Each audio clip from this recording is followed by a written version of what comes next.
The last 3 years of war have shown no mercy to either side. The bitter fighting continues across Europe over land, sea, and air, leaving behind mountains of casualties and many more broken souls. The United States till now had remained neutral, but the mounting economic pressure and the return of Germany to unrestricted submarine warfare finally awakes the sleeping giant. On April 6, 1917, the United States declares war on Germany. Within months of the declaration, the U.S. Army launched the first universal draft. And despite enduring segregation in their own country, over 360,000 African Americans enlist, eager to show their patriotism in hopes of returning home as heroes. James is one of these men.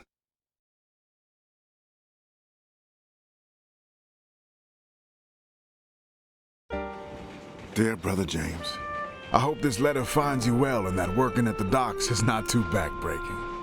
It's good to receive news from you and from home. Keeps my mind off of the war. We wallow in the trenches, in the mud among the rats and the dead bodies, afraid that if we stand tall, we might catch a bullet. But if you take anything from my letter, I want it to be this. Do whatever you can to stay away from this madness. You followed me everywhere when we were kids. But please, don't follow me here, James. There is nothing here but misery and death. Be safe and stay home. Freddie. Cessation! Ready!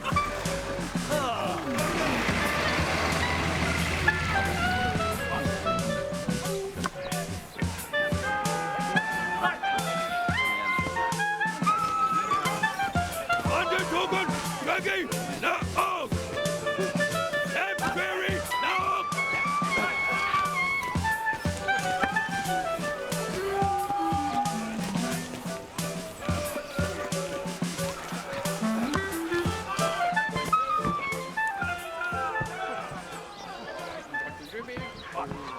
No!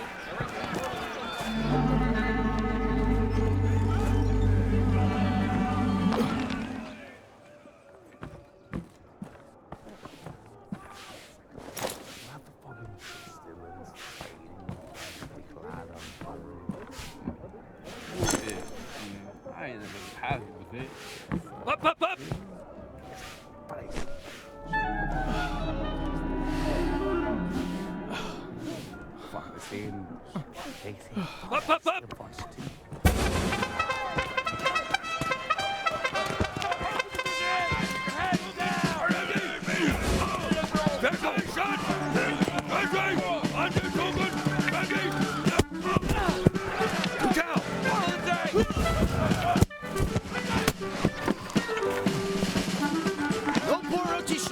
Up, up, up!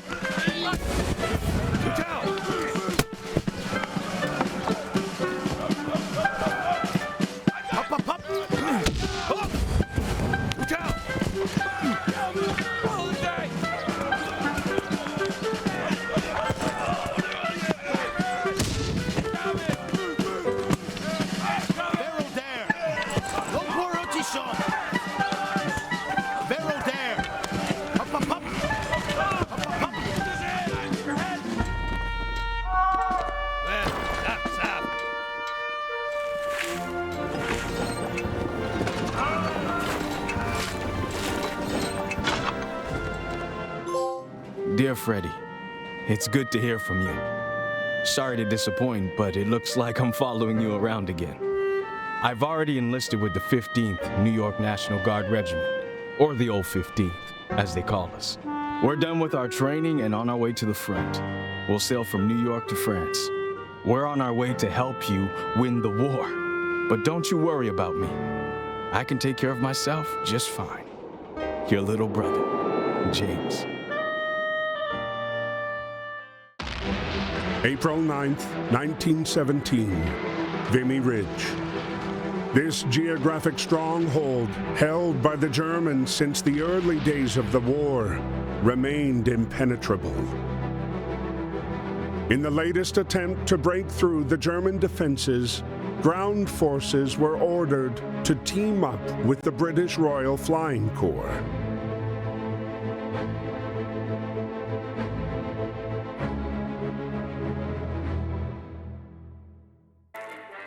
Before launching the attack, the soldiers were given a moment to write to their loved ones.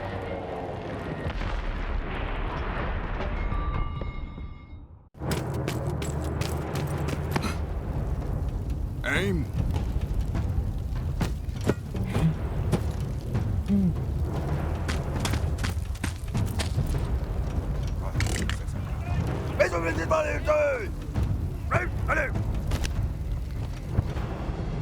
Interrupted by George's unconventional landing, Freddy soon learned that his unit was going to take part in the operation and be paired up with the peculiar British pilot, now grounded and without a plane to fly.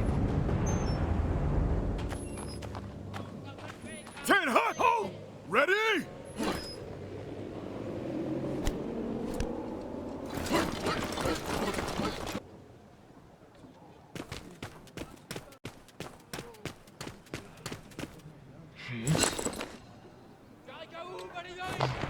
Archie!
Bien jouable!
Despite his haphazard flying, George managed to pinpoint the enemy's location. He relayed the information to Freddy, who then launched the strike on the enemy cannons. But despite the triumph of reclaiming Vimy Ridge after 3 long years, their victory was marred by the dead bodies strewn across the hillside.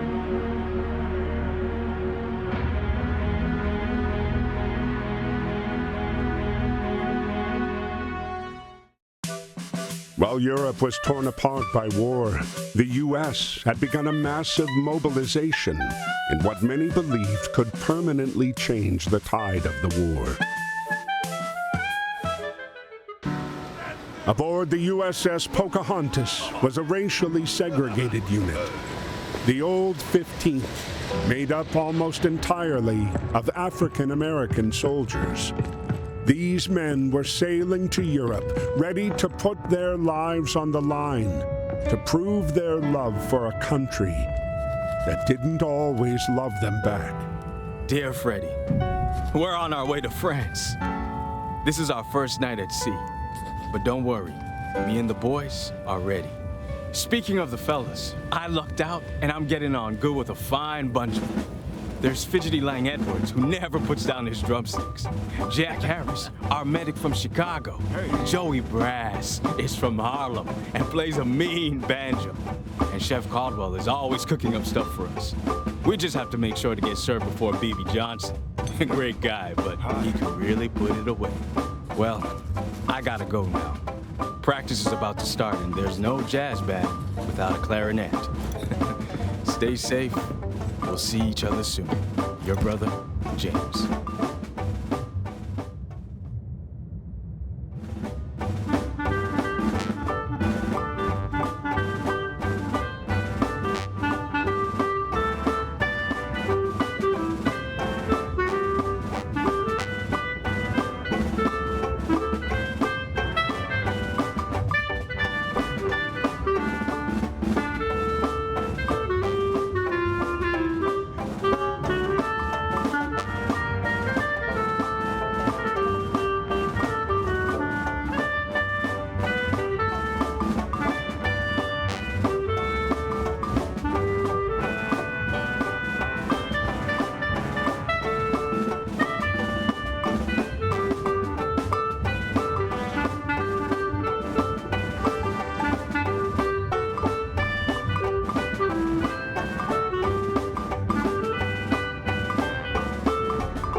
As the Pocahontas continued to cross the Atlantic, their encounter with the German U-boat 155 brought them ever closer to the fight. Entering the battlegrounds of the war, their ship was spotted by Ernst.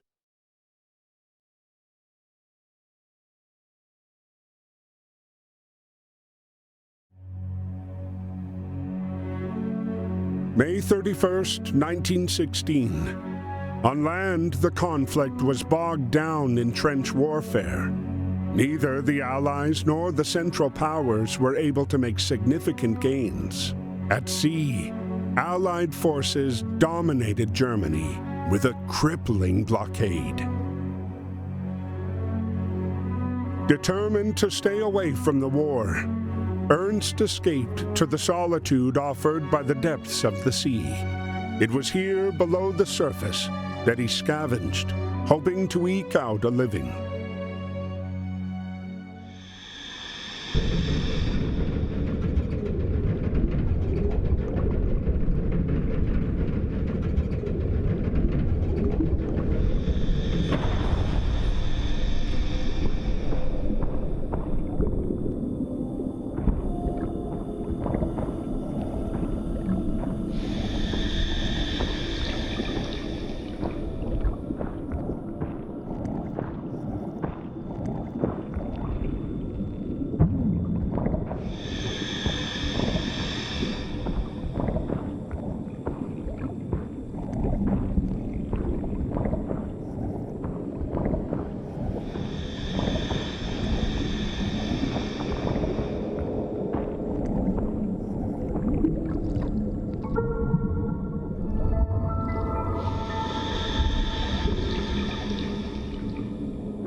As his boat settled on the seabed, Ernst began to come to terms with the war's inevitable, all-consuming power.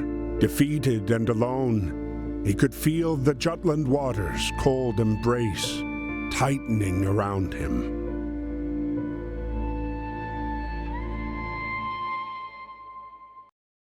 Stranded for hours in the aftermath of the Battle of Jutland, Ernst was starting to feel his grip slip away. But when the merchant sailors aboard the submarine, the Germania, came to his aid, they not only saved Ernst's life, they also took him in as one of their own. In them, Ernst found kindred spirits and instantly felt right at home.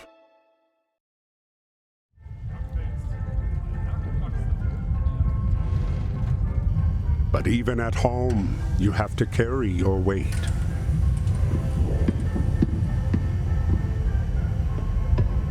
Schnaps und Wemms? Schubber, flieg weg!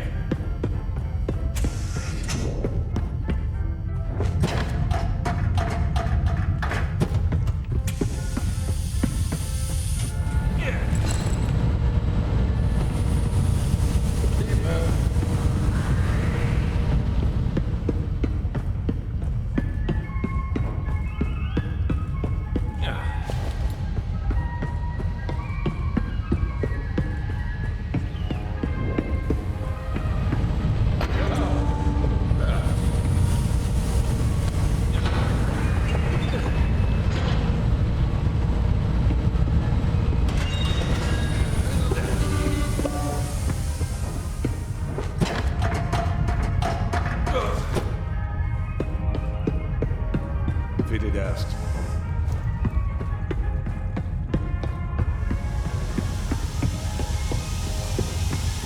Yep.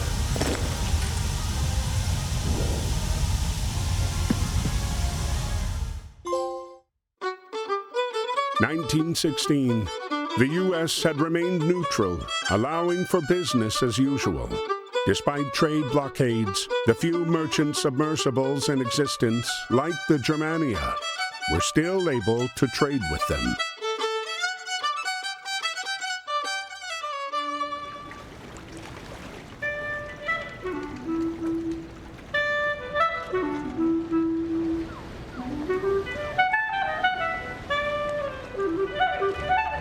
James, who was working the Baltimore docks at the time, was surprised to see the submarine pull into port. Weiter. Hey. Huh?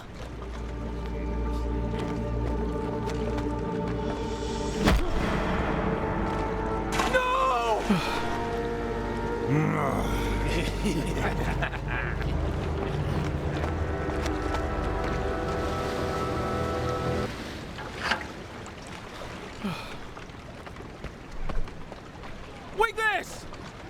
You kick.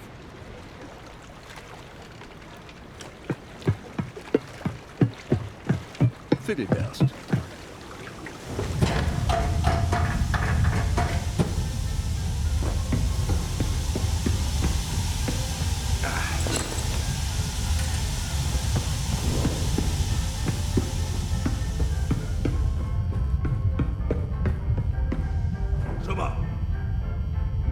Collectibles. Your cake.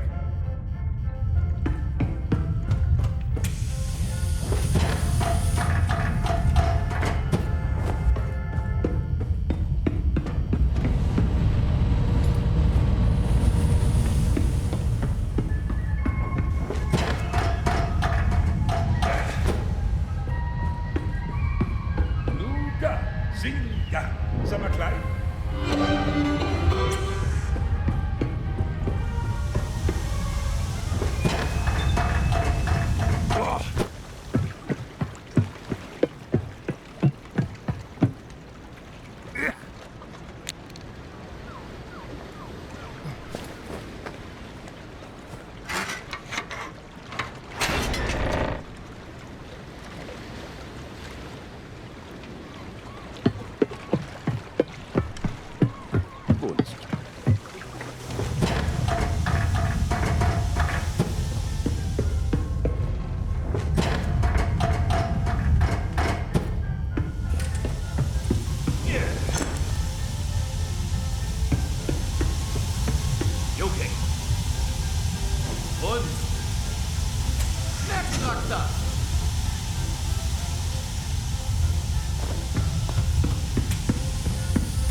Clarinette.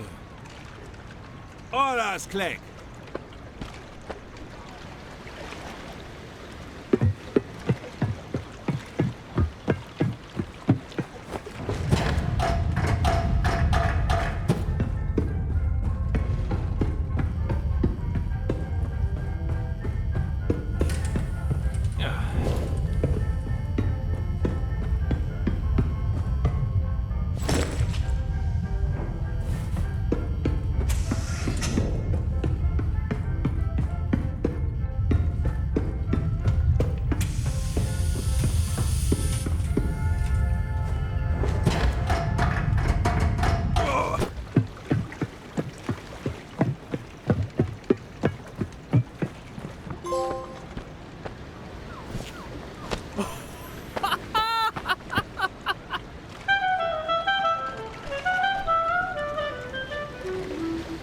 Holiday Musiker. Yes.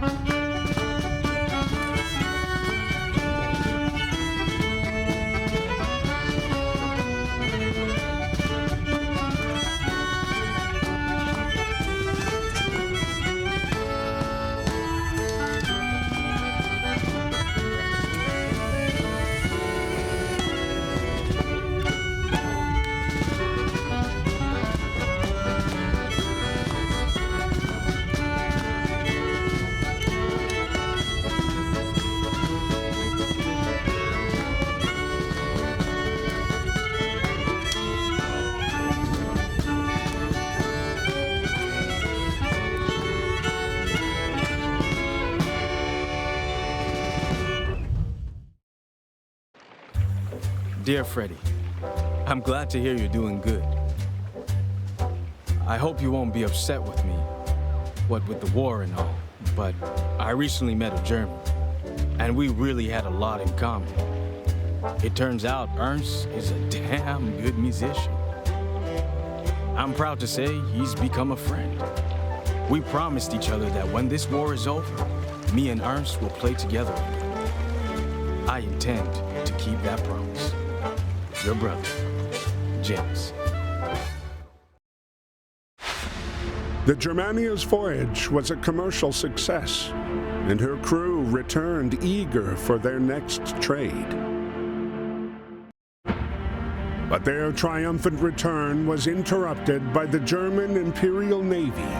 As the sole German national aboard, Ernst was conscripted to fight.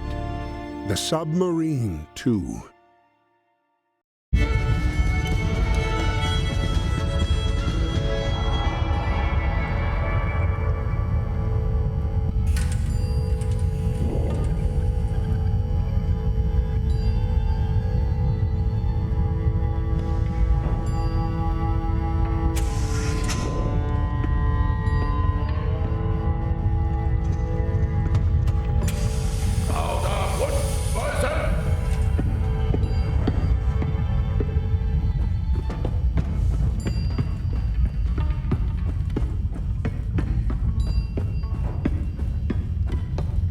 By decree of the Kaiser, the Germania was henceforth ordered to hunt convoys in the Atlantic.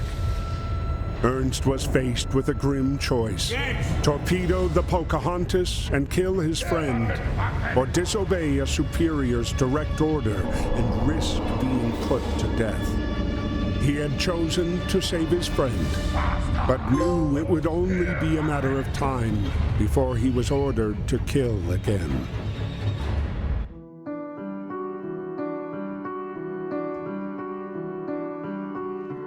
1917, Saint-Manihold Hospital. Doctors and nurses alike tried in earnest to patch up swarms of broken bodies and wounded psyches. Anna, the Belgian nurse, battled every day against the war to save soldiers.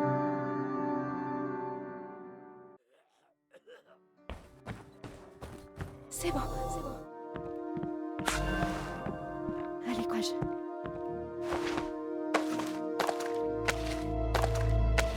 Dieu vous bénisse, madame.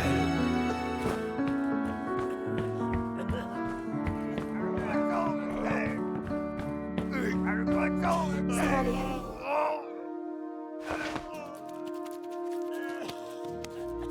Courage, Nibon.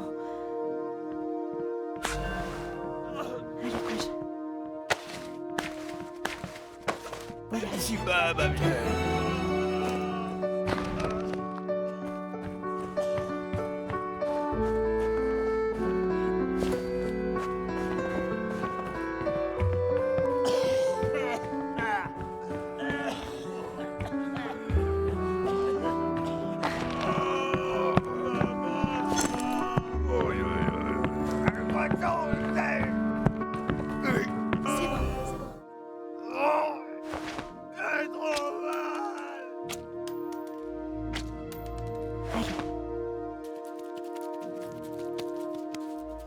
Courage, Nibon.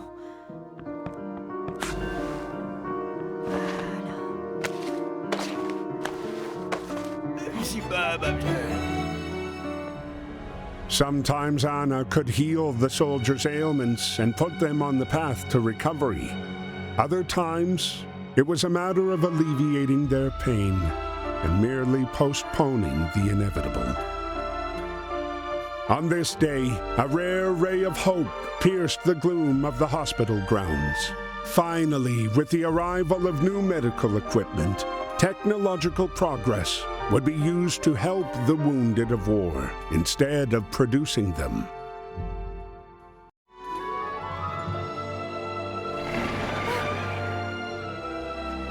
Surprised to see her dear friend again, Anna handled each of the wounded soldiers with care. She couldn't wait to speak with Freddy and catch up on old times.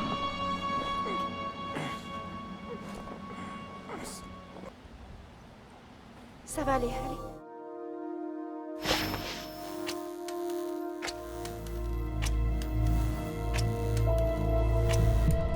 Voilà. Allez. Voilà. Dieu vous bénisse, madame.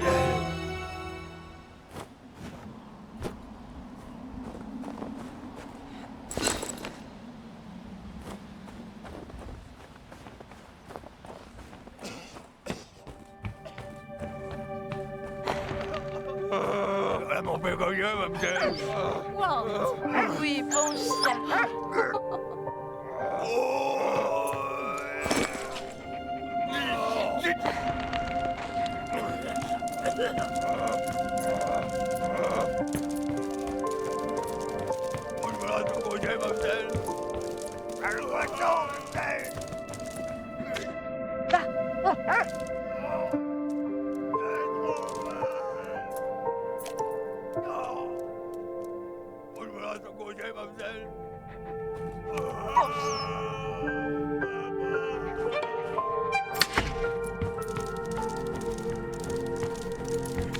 Allez, va, Walt.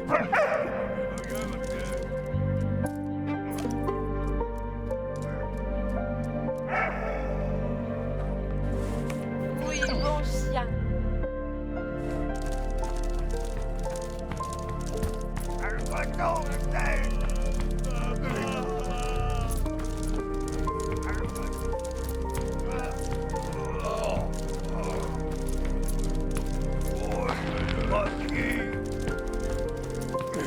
Ça va aller.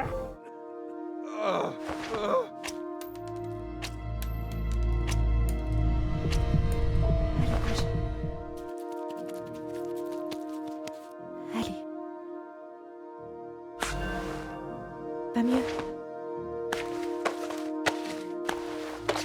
Allez, bouge.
C'est bon. Oui, ma fille. Voilà. Pas mieux. Allez. Voilà. Dieu vous garde.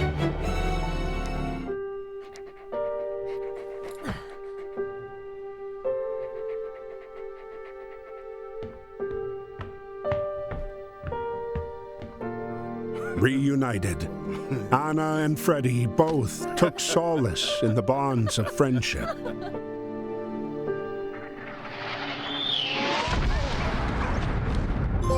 Hearing the bombs fall, Anna knew they had struck the heart of a populated civilian area.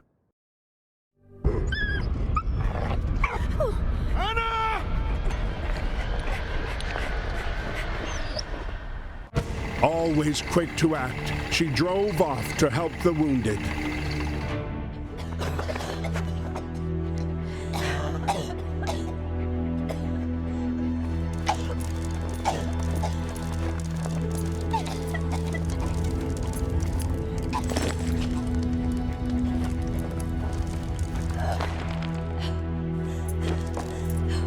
Ça va aller.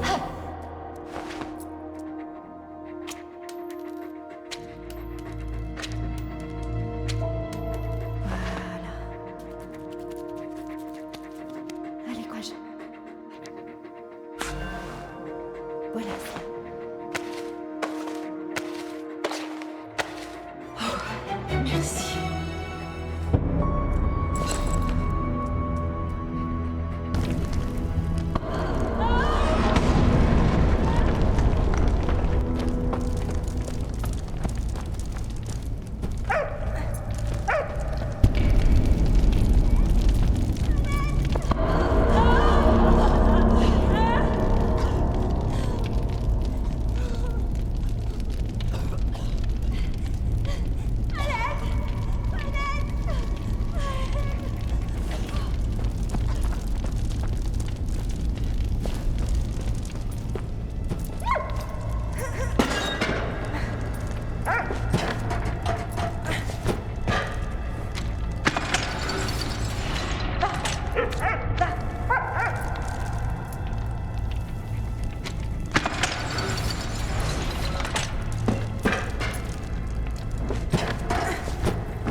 Oui, bon chien.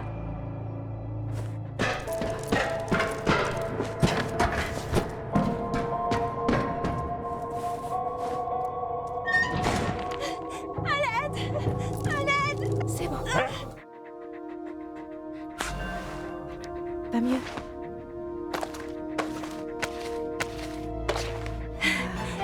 Merci.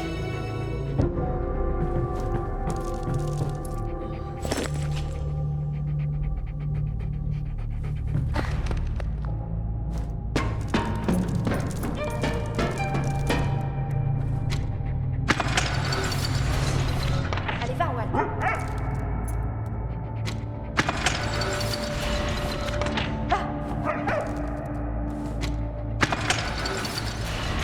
Allez, va, Walt.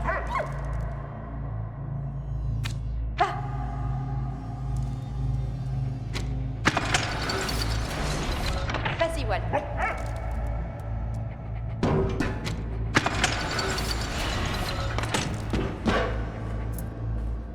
Bon chien.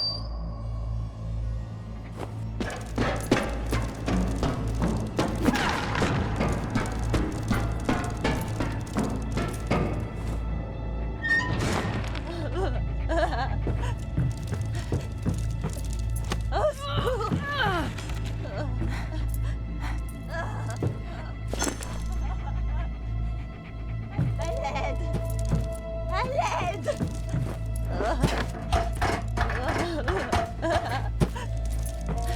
Ça va aller.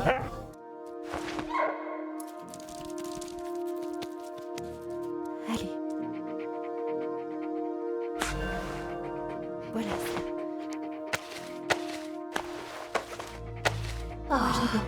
Merci.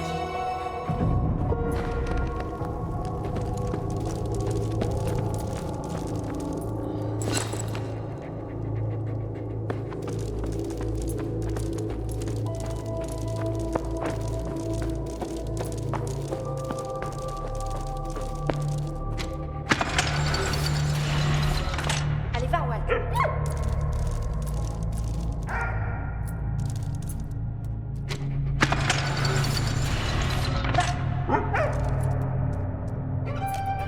Allez, va, Walt.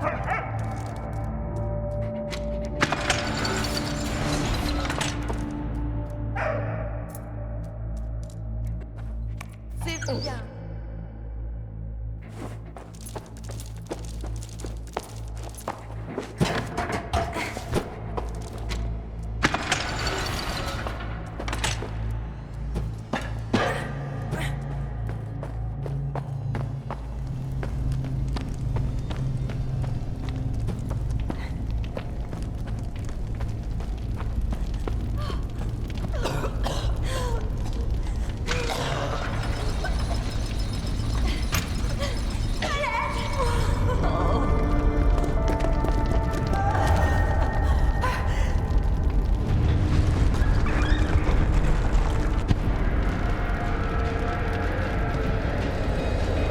Seeing a Zeppelin creep toward the bomb factory, Freddy feared the worst for Anna. He hopped on his motorbike and raced to join her.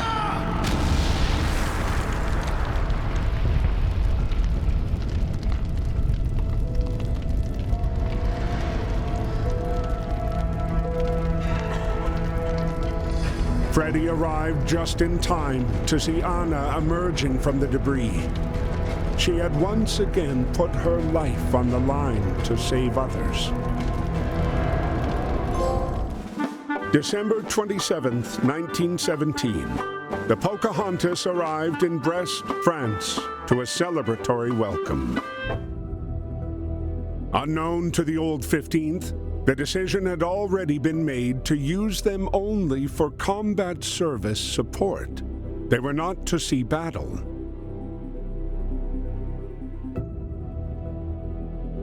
Desperate for soldiers to fight, the French pushed hard for the newly arrived 15th to join them on the battlefield. They were eventually successful. The old 15th would fight under the French banner and be renamed the 369th Infantry Regiment.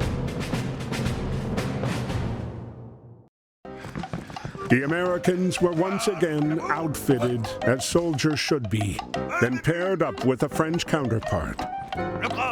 They would now all fight together.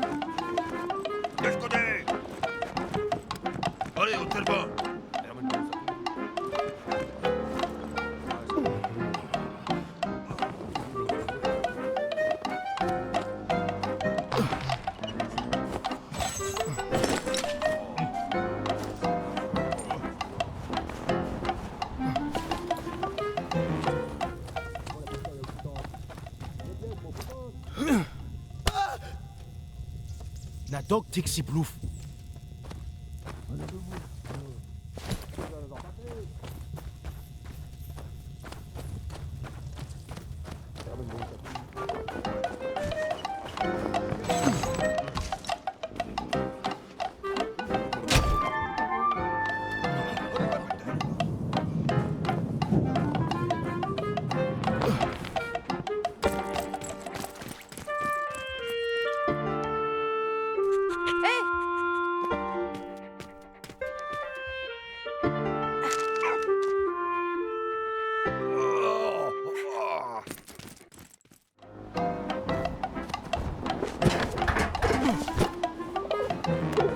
Pato. Deb. The rock tricks you to Pato.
Bravo!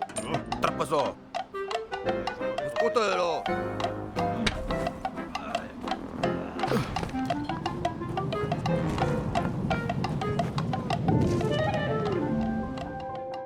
Hi.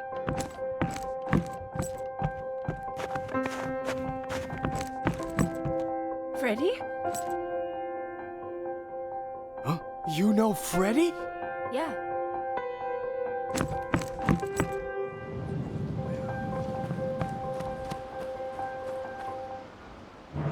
For James and Freddie, the long-awaited reunion was a powerful reminder that neither time nor distance can erode the extraordinary bond of brotherhood. The general mood among the 369th Infantry was one of camaraderie and shared purpose. Anna, joining them for a last meal before heading back to Vimy, was finding it particularly hard to say goodbye to Freddie. Montpellier! On recule! Allez, continue! Hey!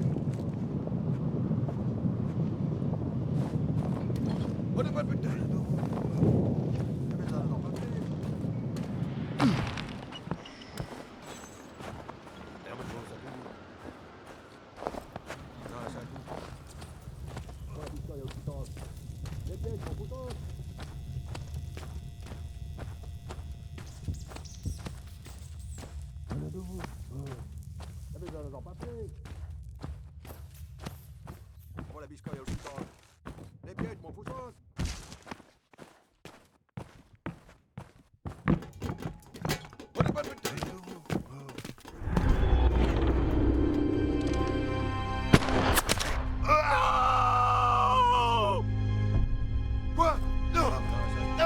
But their renewed optimism was soon dashed.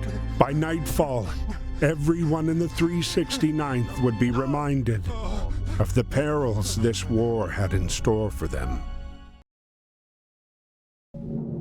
Arriving in Vimy, Anna was now ready to begin her new assignment, training British medics.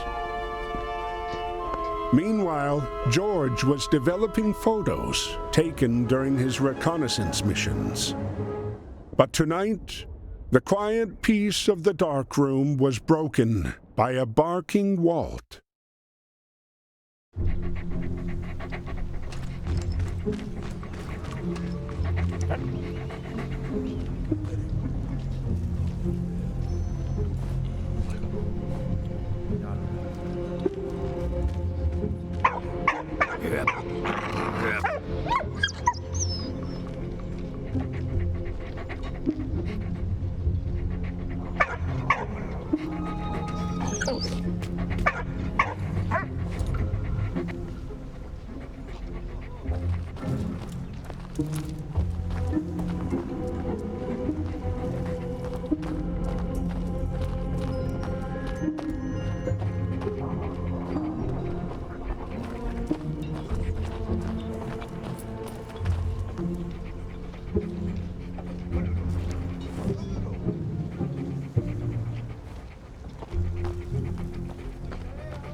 Knabber, Knoller an der Flappen. Sag mal gleich.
As George headed back toward Allied lines, he snapped a photo of the massive movement of enemy troops and weapons.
But he wasn't out of danger just yet. Seeing his German plane, Allied forces started opening fire.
Upon landing, George was placed under arrest on suspicion of espionage. Fortunately, he was able to back up his story with proof. Spring 1918. With the Brest-Litovsk peace treaty signed, German fighting on the Eastern Front came to an end, freeing up troops for advancement to the Western Front. A series of offensives were launched, pushing the Allied lines to the breaking point. The last of these offensives was launched near Saint-Menehould. For James and the 369th, the long-awaited opportunity to prove themselves had finally come. Let's go!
Even though they had managed to hold the position, the 369th had paid a heavy price.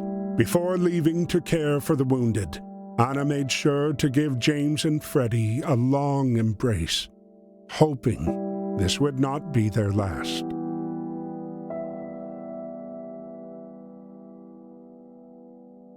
After a dreadful night fighting to stay alive, James and Freddie were blinded by the camera flash.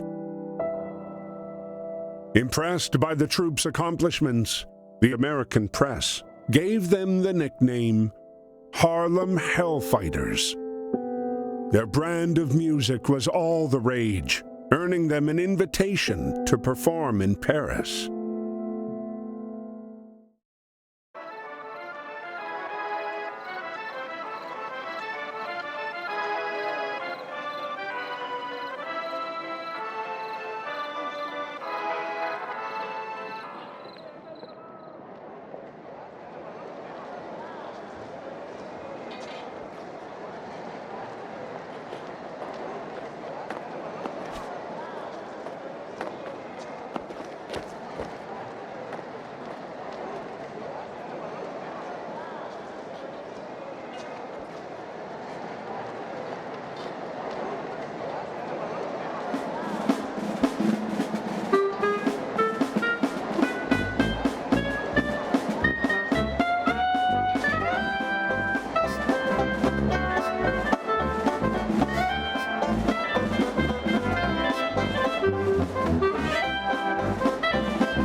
August 8th, 1918. On land, Germany endured its darkest day of war. Knowing the Kaiser's demand for victory was unattainable, the German officers pressed forward, fighting for more advantageous positions at sea, in the hope of gaining leverage for negotiating a truce. Following a series of revolts by their troops, German command ordered naval captains to tighten their grip on sailors and quash any stirrings of mutiny at sea.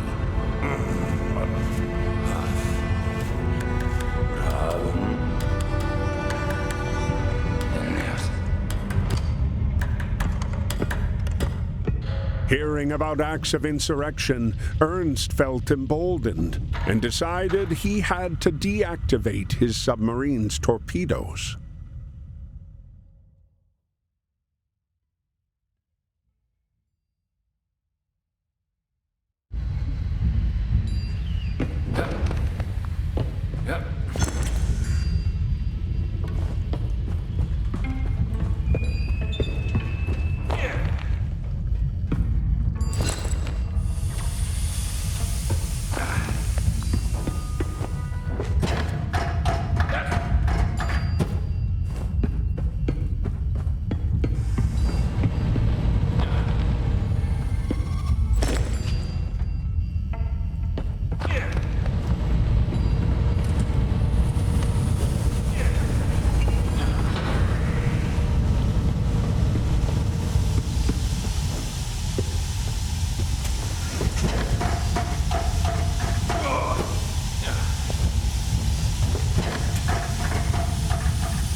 Take out!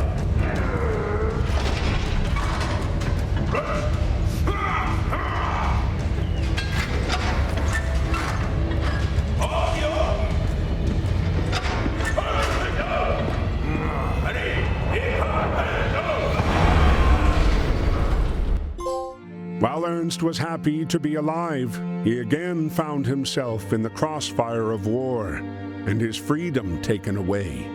Now a British POW, his only consolation was being able to play his fiddle once more. September 26, 1918. Determined to cut the German supply line, Allied forces launched the Meuse-Argonne offensive.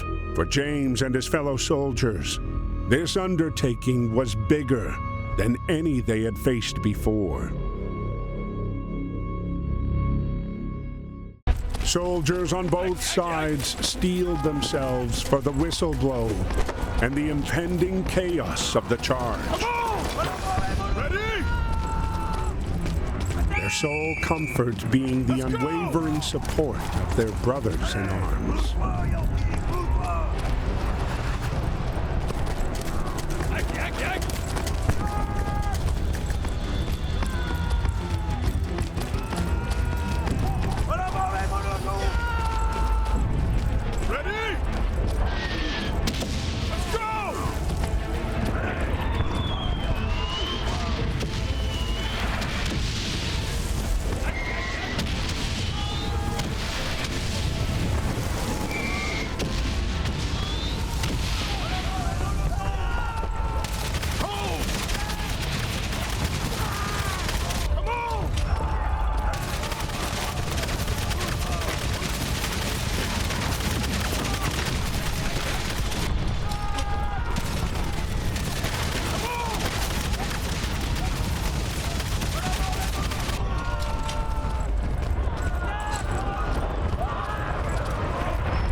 Freddie, barely able to get the words out, pleaded with James to lead the men and continue their push forward with the offensive.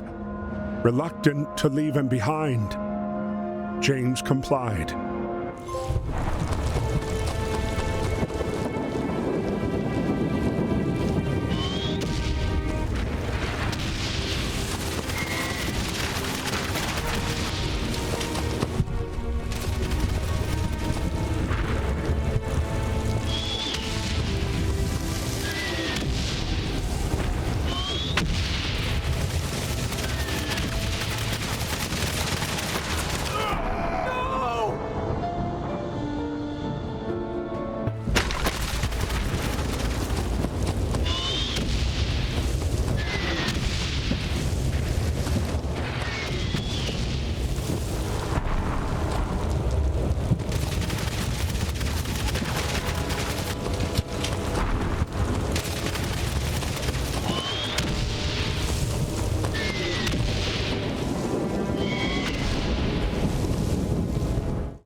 Such stormy weather would have been a challenge for any skilled pilot. Even so, George had decided to brave the storm and risk his own life to save his friends.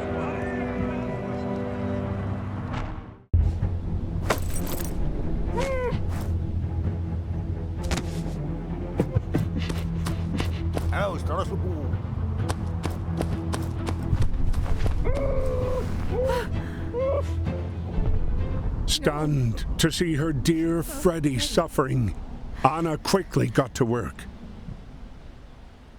Stay with me, you're gonna be...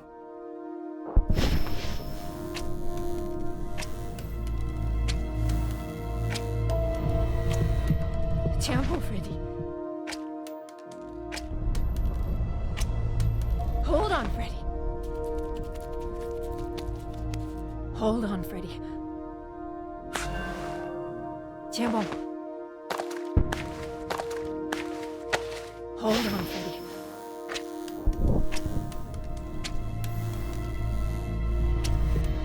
Tempo, Freddy.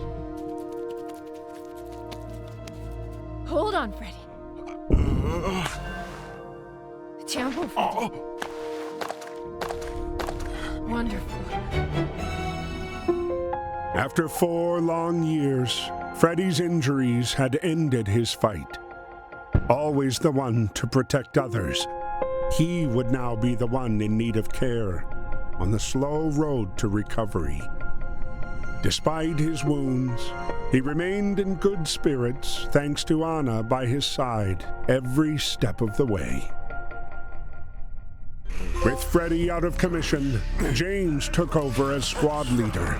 For the Harlem Hellfighters, the experience on the ground remained brutal, and the memory of their fallen friends ever present.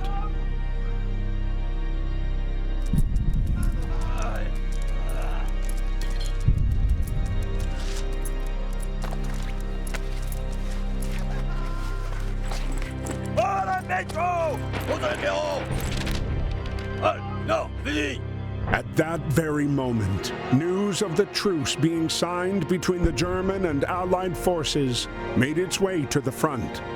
Anna was sent to relay the good news without delay.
Just like that, at the 11th hour, on the 11th day of the 11th month, the war suddenly stopped. Bells rang all over the country, spreading the good news. The war was finally over.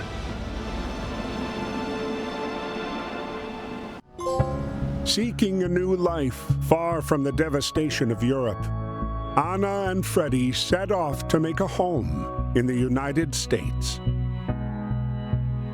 Pending the outcome of the Treaty of Versailles, Ernst was still being held captive in France as a POW, forced to do hard labor. Thanks to George's flying and active valor, the RAF accepted him as one of their own.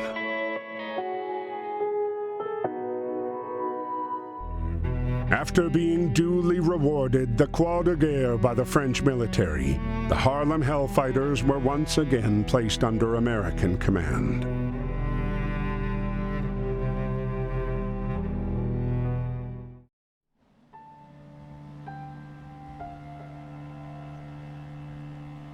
And while the Harlem Hellfighters prepared to return home, James and Lang Edwards volunteered to help the Service of Supply clean up the battlefield.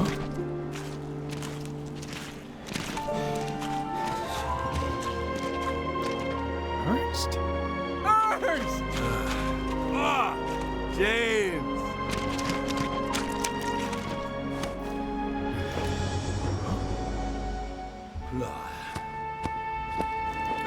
Gorglade, Léo!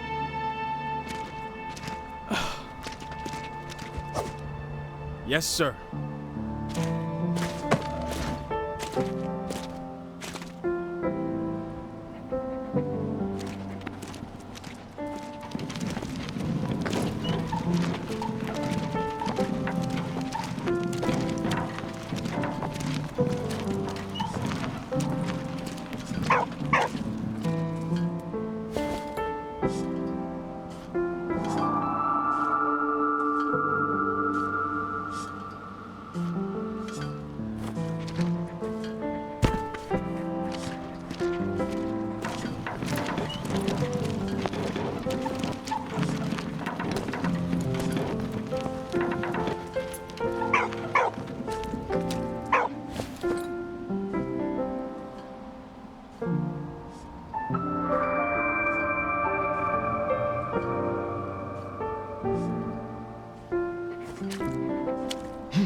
Dear James, I'm not sure where or when this message will find you, but please know that I've made every effort to contact you. The day had started so well. We were on our way to buy furniture for our home.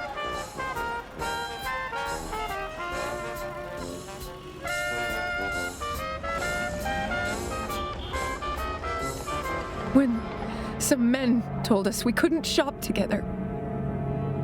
Freddie argued with them, and it ended badly. Freddie! Hold on, Freddie. Come on, Freddie. Don't leave me. No. Hold on. You're all right. You're all right. No. No. No. Hold on. Come on, Freddie. No. Hold on. You're all right. You're all right. No.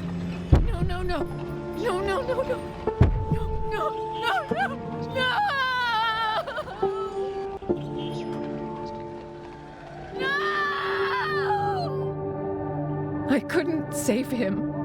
No. Freddie! No! I'm including the letter he intended to mail you. I'm sorry to share this horrible news. Your friend, Anna. Dear James, I hope you're doing fine. I can't wait for you to come back home, and I bet you're feeling the same way. I'm sure you're keeping everyone in good cheer with those sweet melodies you play on your clarinet. I never imagined romance would come back into my life, especially during a war. But Anna and I are both enjoying a fresh start. None of this would have been possible without you. Your optimism and infectious spirit brought me back to life. It's also been such a joy to see you mature into the man you've become today. I'm so incredibly proud of you. With all that you've accomplished, I know now there are better days for us, for people who look like you and me. I'm certain that the future you and so many others fought for will become a reality. P.S. I hear there's going to be a parade in honor of those who served during the war. You should be home by then, and I will be right by your side. See you soon, little brother. Freddy.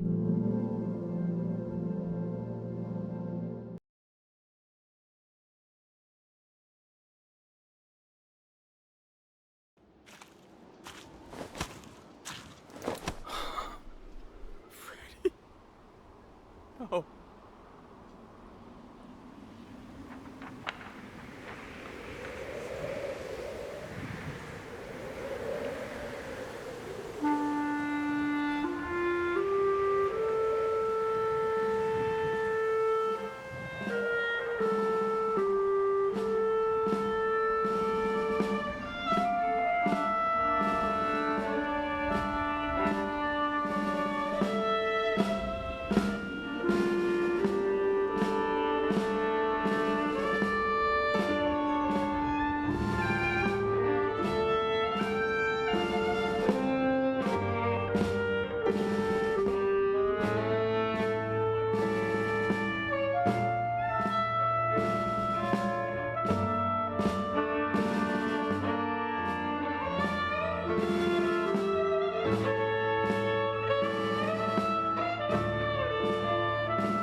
Despite heroic efforts during the First World War, it would take nearly a century for the Harlem Hellfighters to finally get the recognition that they earned with their lives, their dignity, and their valiant hearts. And like so many other people dragged into this war on all sides, we should honor both the remembered and the forgotten, whose lives were indelibly altered, ruined, and far too often lost in the machinery and fate of the Great War.